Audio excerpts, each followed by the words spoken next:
Masalah yang kedua di sini tentang pencacahan ya. Ini masalah mencacah atau menentukan banyaknya suatu unsur yang diinginkan ya. Nah, di sini yang diinginkannya itu adalah bilangan ya. Kita diminta menentukan banyaknya bilangan dan bilangannya mesti genap. 3 digit.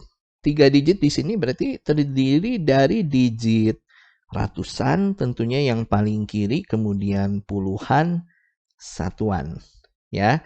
Dan nantinya 3 digit ini katakanlah terdiri dari angka-angkanya A, B, C misalkan ya. Jadi nanti ratusannya itu si A-nya, puluhannya B, satuannya C. Nah, ini ada aturan nih ya dalam menetapkan bilangan genap 3 digit ini. Aturannya gini, bahwa 3 dia mesti lebih kecil dari B. Kemudian si B lebih kecil dari C. Artinya digit puluhan ya, si B ini kan digit puluhan. Digit puluhannya dia harus lebih besar dari 3. Artinya untuk masalah B-nya ya, angka-angka yang diperbolehkan untuk B, ya 4 dong.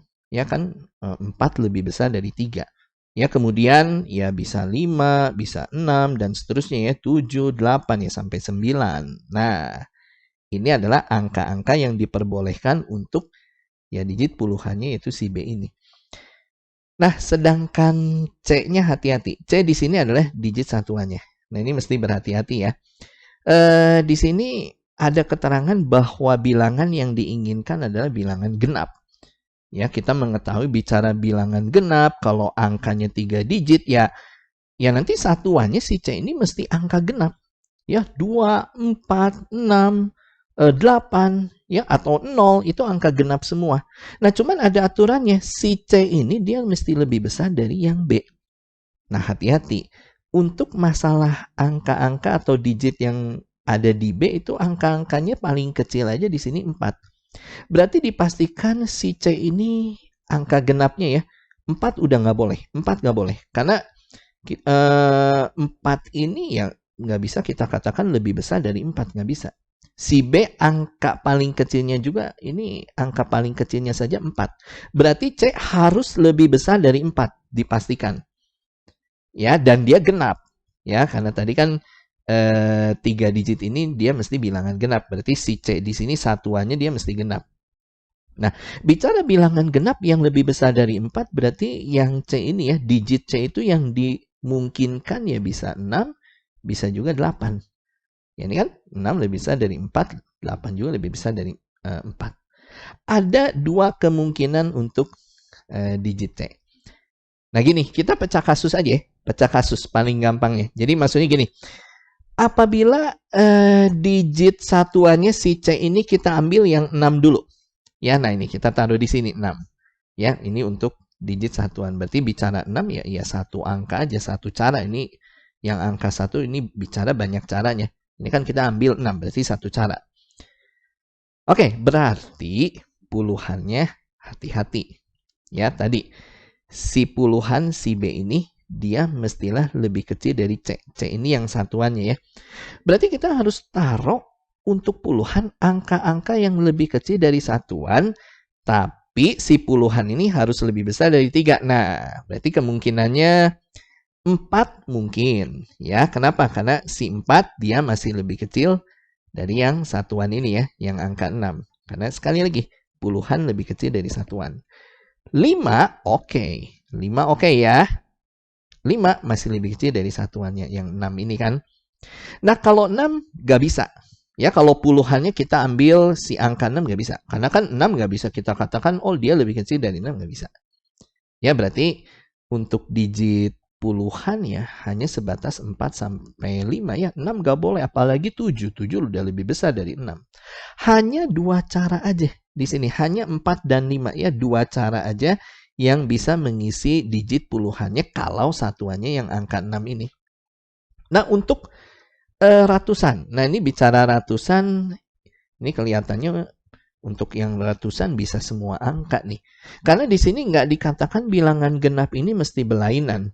Artinya kalau angkanya kembar nggak masalah. Contoh angka kembar itu misalnya ratusannya 4, puluhannya juga 4. Satuannya katakanlah 6 misalkan. Nah ini diperbolehkan walaupun ada dua angka yang sama di sini. Ini kan nggak dituliskan bilangannya mesti berlainan.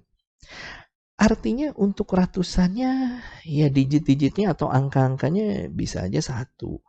Ya, tapi 0 nggak boleh ya. 0 ditaruh di ratusan nggak boleh. Misalkan 0,045. Nah, ini nggak bisa kita katakan ini 3 digit. Ini tetap 2 digit kita katakannya ya ini 45. Makanya ratusannya nggak boleh 0 di sini. Ya, dimulai dari angka 1. Ya, terus 2, 3. Ini kembar, angka kembar nggak apa-apa ya. 4 boleh, walaupun puluhannya 4, ratusannya 4 nggak masalah. 5, 6, 7, 8, sampai 9. Berarti kalau kita lihat ya, untuk masalah digit ratusannya ya ada 9 cara. 9 cara pengisiannya. Nah, nantinya banyak cara nih, atau banyak bilangan genap ya, kalau angka genapnya 6, ya 3 digit, ini tinggal kita kalikan aja nih, banyak caranya ya. Ratusan, puluhan, satuan. Kaliin aja. Ini waktu dikaliin dia 18. Paham ya? Oke, jadi ada 18 cara bilangan genap 3 digit kalau satuannya dia 6 di sini. Oke, kemungkinan kedua ya, ini baru kemungkinan pertama. Nah, kemungkinan kedua, kalau sekarang digit satuannya, tadi kan ada 2 kemungkinan. Kalau sekarang kita ambil angka 8, ya berarti ini satu cara lagi. Nah, digit puluhannya sekali lagi, dia harus lebih kecil dari yang satuan dan harus lebih besar dari 3. Bisa dong dimulai dari 4 ya. 4 lebih kecil dari satuannya yang 8 ini kan.